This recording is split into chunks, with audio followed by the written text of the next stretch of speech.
പേരിൽ ഞാൻ അടിമാലിയിൽ നിന്നാണ് വരുന്നത്. ഒരു 3 വർഷങ്ങൾക്ക് മുന്നേ ഇങ്ങനെയൊരു സാഹചര്യത്തിൽ മാതാവിൻ്റെ മുന്നിൽ നിന്നിട്ട് ഇങ്ങനെയൊരു പ്രവൃത്തി ചെയ്യാൻ പറ്റുമെന്ന് 3 വർഷം പിന്നെ ഞാൻ എൻ്റെ ജീവിതത്തിൽ വിചാരിച്ചതല്ല. ഇതിന് മാറ്റം വരുന്നൊരു കാലഘട്ടം എന്ന് പറഞ്ഞൊരു 3 വർഷങ്ങൾക്ക് മുന്നെയാണ്. എനിക്ക് 2 കുട്ടികളാണ്. ഒന്ന് അന്ന, രണ്ടാമത്തെ ആൾ ഈ നിൽക്കുന്ന ആദം. പുള്ളിയുടെ പേരിലാണ് ഞാനിന്നിവിടെ കയറി നിൽക്കുന്നത്. യഥാർത്ഥ കാരണം എന്ന് പറഞ്ഞു കഴിഞ്ഞാൽ 3 വർഷങ്ങൾക്ക് മുന്നേ വൈഫ് പ്രഗ്നൻ്റ് ആയിരിക്കുമ്പം നമ്മൾ ബൈബിള് വായിച്ചിട്ടില്ലേ, എന്തോരം നമ്മൾ അകന്നു പോയി കഴിഞ്ഞ് കഴിഞ്ഞാലും നമ്മളെ തിരിച്ച് കർത്താവ് വീണ്ടും പുള്ളി ഉദ്ദേശിച്ച പാത്തിലേക്ക് എത്തിക്കുമെന്ന് പറയുന്നത് കറക്റ്റാന്നുള്ളതിൻ്റെ ഒരു ഉത്തമ ഉദാഹരണമാണ് ഇന്ന് ഞാനിവിടെ നിൽക്കുന്നത്. ഇല്ലെങ്കിൽ ഞാനിന്നിവിടെ നിൽക്കാനുള്ള സാഹചര്യം ഉണ്ടാകുന്നില്ല. നമ്മൾ ഈ റബ്ബർ ബാൻഡ് വലിച്ചു വിട്ടിട്ട് തിരിച്ച് അതേ പൂർവ്വസ്ഥിതിയിലേക്ക് വരുന്നില്ല, അതേപോലത്തെ ഒരു അവസ്ഥയായിരുന്നു എൻ്റേത്. അതായത് ഒരു 3 വർഷങ്ങൾക്ക് മുന്നേ വൈഫ് പ്രഗ്നൻ്റ് ആയിരിക്കുമ്പം ഒരു സിസ്റ്റർ ഉണ്ടായിരുന്നു. സിസ്റ്റിൽ 2-3 ഹോസ്പിറ്റലുകൾ നമ്മൾ റെഫറൻസ് എടുത്തതിന് ശേഷം അവർ പറഞ്ഞു സർജറി വേണമെന്ന് തന്നെ പറഞ്ഞു. അവസാനം ഫൈനലി നമ്മൾ ഇത് ചെയ്തു, സർജറി ചെയ്തു. രാജഗിരി ഹോസ്പിറ്റലിലായിരുന്നു സർജറി ചെയ്തത്. സർജറി ചെയ്ത് കഴിഞ്ഞ സ്കാനിങ്ങിൽ യൂട്രസിലൊരു പാടുണ്ടായിരുന്നു. അതായത് കുട്ടി കിടക്കുന്നതിൻ്റെ മുകളിലൊരു പാടുണ്ടായിരുന്നു. അപ്പോൾ അവർ പറഞ്ഞു സർജറി ചെയ്തതിൻ്റെ എന്തെങ്കിലും ബ്ലഡ് കോട്ടായതായിരിക്കാം എന്ന് പറഞ്ഞു. 6-ാം മാസത്തിലും സ്കാൻ ചെയ്തു, അത് തന്നെ ഉണ്ടായിരുന്നു. അങ്ങനെ 2021 ഓഗസ്റ്റ് 16-ാം തീയതിയാണ് ആദം ജനിക്കുന്നത്. ഉണ്ടായി കഴിഞ്ഞ് കഴിഞ്ഞപ്പോഴും അവർ സ്കാൻ ചെയ്ത് കഴിഞ്ഞ് കഴിഞ്ഞപ്പം ഒരു പാടുണ്ടായിരുന്നു. അപ്പോൾ അവർ പറഞ്ഞു ചിലപ്പോൾ ഇത് ഉണ്ടായപ്പം ഒരു പഴയ ഇത് തന്നെ പോകാണ്ടിരിക്കുന്നതായിരിക്കും, ആ ബ്ലഡിൻ്റെ ഒരു 6 മാസം കഴിഞ്ഞ് സ്കാൻ ചെയ്യാമെന്ന് പറഞ്ഞു. വീണ്ടും ഹോസ്പിറ്റലിൽ രാജഗിരിയിൽ. അങ്ങനെ വീണ്ടും ഒരു 6 മാസം കഴിഞ്ഞ് കഴിഞ്ഞപ്പോൾ സ്കാൻ ചെയ്തു. സ്കാൻ ചെയ്ത് കഴിഞ്ഞ് കഴിഞ്ഞപ്പം വീണ്ടും ആ പാട് അങ്ങനെ തന്നെ ഉണ്ട്, കുറഞ്ഞിട്ടുമില്ല കൂടിയിട്ടുമില്ല. അഡ്രിനാൽ ഗ്ലാൻഡിൻ്റെ മേളിലാണ് ആ പാടുണ്ടായിരുന്നത്. അപ്പം നമ്മൾ മാനസികമായിട്ട് നമുക്കൊരു ബുദ്ധിമുട്ടായി. അപ്പോൾ അവിടെ നിന്ന് പീഡിയാട്രിക് സർജൻ ഇല്ല. അപ്പോൾ വീണ്ടും നമ്മൾ ഒരു സെക്കൻഡ് ഒപ്പീനിയൻ എന്നുള്ള നിലയിൽ ആസ്ട്രലിലേക്ക് പോയി, എറണാകുളത്തെ ആസ്ട്രലിൽ. കാരണം ഏറ്റവും നല്ല ഫെസിലിറ്റി കിട്ടുന്നത് അന്വേഷിച്ചാണല്ലോ നമ്മൾ ആ സമയത്ത് നടക്കുക. അപ്പോൾ അവിടെ ചെന്ന് കഴിഞ്ഞ് കഴിഞ്ഞപ്പോഴും അവർ സ്കാൻ ചെയ്ത് കഴിഞ്ഞ് കഴിഞ്ഞപ്പോൾ പറഞ്ഞു, അതായത് ഇവിടെ പീഡിയാട്രിക് സർജൻ ഇല്ല, കാലിക്കറ്റിലേക്ക് റെഫർ ചെയ്തു. കാലിക്കറ്റിൽ നമ്മൾ കൊണ്ടുപോയി കഴിഞ്ഞ് കഴിഞ്ഞപ്പം അവിടുത്തെ ഡോക്ടർ പറഞ്ഞു, അതായത് ഡോക്യുമെൻറ്റ്സ് ഒക്കെ നോക്കി കഴിഞ്ഞതിന് ശേഷം ഡോക്ടർ പറഞ്ഞു അഡ്രിനാൽ ഗ്ലാൻഡിന് മേളിൽ വരുന്ന ഇങ്ങനൊരു പാട് ചിലപ്പോൾ ട്യൂമറായിരിക്കാം, സർജറി വേണം, അത് കഴിഞ്ഞ് അത് ട്യൂമറിൻ്റെ കണ്ടൻറ് ഉണ്ടെന്നുണ്ടെങ്കിൽ കീമോ ചെയ്യണം എന്ന് തന്നെ അവർ തീർത്ത് പറഞ്ഞു. അപ്പോൾ നമുക്ക് വീണ്ടും മാനസികമായിട്ട് ഭയങ്കര ബുദ്ധിമുട്ടുള്ളൊരു സമയമായിരുന്നു അത്. അപ്പോൾ എന്ത് ചെയ്യണം എന്നറിയത്തില്ലാത്ത സമയത്ത് ഇങ്ങനെ നമുക്കൊരു ബുദ്ധിമുട്ടായിട്ട് നിൽക്കുമ്പം എനിക്കങ്ങനെ ഇതിലൊന്നും വലിയ വിശ്വാസമില്ലാത്ത ആളായിരുന്നു. ഒരു നോർമൽ ഒരു ആവറേജ് ആൾ പോകുന്നത് എങ്ങനെയാണോ അങ്ങനെയാണ് ഞാൻ പോയിക്കൊണ്ടിരുന്നത്. തോന്നിയാൽ പള്ളിയിൽ പോവും, ആ ഒരു മൈൻഡിലാണ് ഞാൻ പോയിക്കൊണ്ടിരുന്നത്. ബാക്കി ആൾക്കാർക്കൊക്കെ വിശ്വാസം ഉണ്ടായിരുന്നു.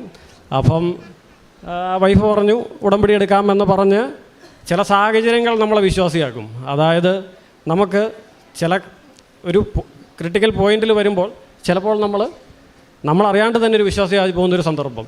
അങ്ങനെ ഇവിടെ വന്നു.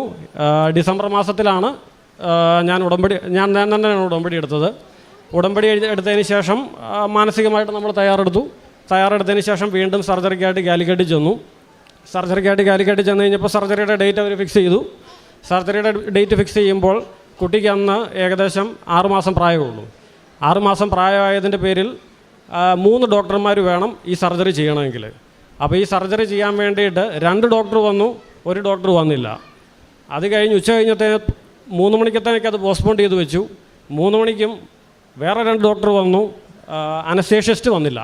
അപ്പോൾ ആ സർജറി പിറ്റേ ദിവസത്തേന് മാറ്റി വെച്ചു. ഇപ്പോൾ എൻ്റെ ഒരു വിശ്വാസം അനുസരിച്ച് ദൈവം നമ്മുടെ മുന്നിൽ വന്ന് പ്രത്യക്ഷപ്പെട്ട് ഒരത്ഭുതം ചെയ്യുമെന്നല്ല ഞാൻ വിശ്വസിക്കുന്നത്.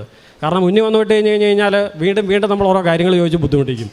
അതുകൊണ്ട് രാത്രി കിടക്കുമ്പോൾ എൻ്റെ മനസ്സിൽ മാതാവ് തോന്നിക്കുന്നതായിട്ട് വീണ്ടും ഒരു ഒപ്പീനിയൻ എടുക്കാൻ വേണ്ടിയിട്ട് എൻ്റെ മനസ്സിൽ പറഞ്ഞുകൊണ്ടേയിരുന്നു.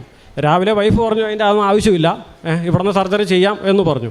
പക്ഷേ ഞാൻ പറഞ്ഞു അങ്ങനെയല്ല, ഒന്നുകൂടെ നോക്കാമെന്ന് പറഞ്ഞിട്ട് MVR സെൻറ്ററിൽ, കാലിക്കറ്റ് തന്നെയുള്ള MVR സെൻറ്ററിലെ ഡോക്ടർ ഉണ്ടായിരുന്നു, ഒരു യാമിനി കൃഷ്ണൻ എന്ന് പറയുന്നൊരു ഡോക്ടർ ഉണ്ടായിരുന്നു. അപ്പോൾ അവിടെ ചെന്ന് ഞാൻ അവരെ കണ്ടു.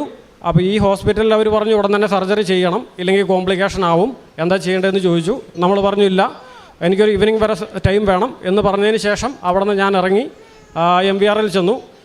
ഡോക്ടർ ഉണ്ടായിരുന്നില്ല. എൻ്റെ ഒരു ഫ്രണ്ട് വഴി വീണ്ടും ഡോക്ടറെ വിളിച്ച് വരുത്തി. ഞാൻ ഡോക്ടറെ കണ്ടു. ഡോക്ടറെ കണ്ട് കഴിഞ്ഞപ്പോൾ ഡോക്ടർ പറഞ്ഞു, ഒരു കാര്യം ചെയ്യുക, ഏതൊക്കെയാലും ഒന്ന് കൊണ്ടുവന്നിട്ട് നമുക്ക് നോക്കാം എന്ന് പറഞ്ഞു.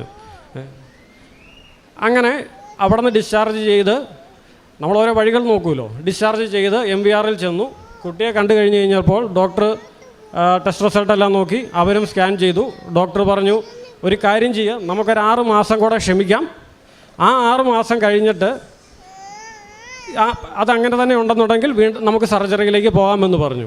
ഈ ഉടമ്പടി എടുത്തതിന് ഏകദേശം ഒരു 10-15 ദിവസത്തെ ഗ്യാപ്പിലാണ് ഇത് സംഭവിച്ചുകൊണ്ടിരിക്കുന്നത്.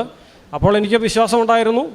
ഉടമ്പടി എടുത്തതിന് ശേഷം ഞാൻ ഇതിൽ ഉറച്ചു വിശ്വസിച്ചു. അങ്ങനെ അവിടെ ചെന്ന് കഴിഞ്ഞപ്പോൾ ഡോക്ടർ പറഞ്ഞു, അങ്ങനെയാണെങ്കിൽ ഒരു 6 മാസം കഴിയട്ടെ, എന്നിട്ട് നമുക്ക് ഈ പാട് പോയില്ല എന്നുണ്ടെങ്കിൽ സർജറി ചെയ്യാമെന്ന് പറഞ്ഞു.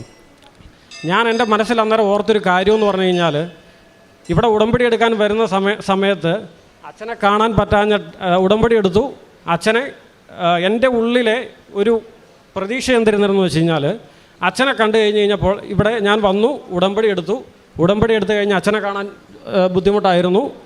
അപ്പോൾ അവിടെ നിന്ന് ടോക്കൺ എടുത്തിട്ട് ഞാൻ അച്ഛനെ കണ്ടു കഴിഞ്ഞപ്പോൾ അച്ഛൻ എന്നോട് പറഞ്ഞൊരു കാര്യം ഉണ്ടായിരുന്നു.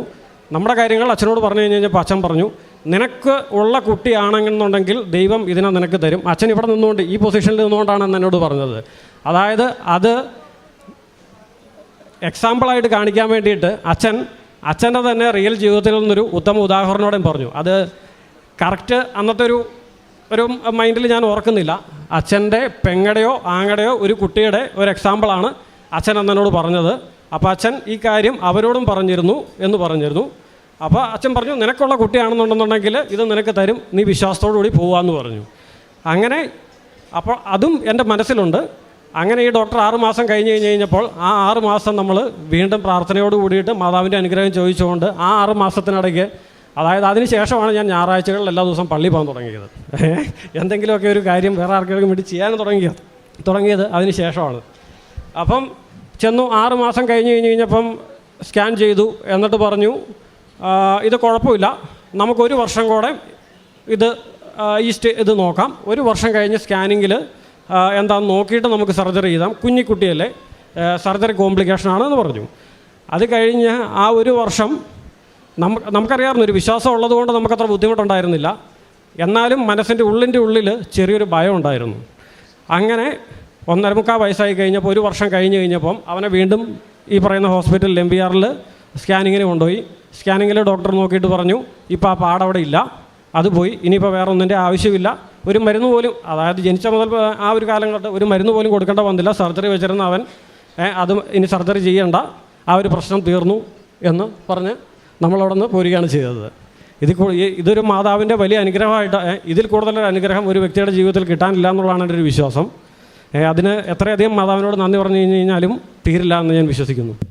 പരിശുദ്ധ അമ്മയുടെ ഒരു ഉടമ്പടിയിൽ ലഭിച്ചൊരു അനുഭവമായിട്ടാണ്, ഇപ്പോൾ ഒരു കുടുംബമായിട്ടാണ് ഇവരിവിടെ വന്നത്. വളരെ ചെറുപ്പമായിട്ടുള്ളൊരു കുടുംബം, 10-30 വയസ്സുള്ളൊരു ചെറുപ്പക്കാരൻ തൻ്റെ ജീവിതത്തിൽ സംഭവിച്ച, ഏറെ പ്രത്യേകിച്ച് ആ കുഞ്ഞാണിപ്പം നേരത്തെ അൾത്താരിൽ നിന്നത് ഇപ്പോൾ നമ്മുടെ മുമ്പിൽ ആയിരിക്കുന്നതും.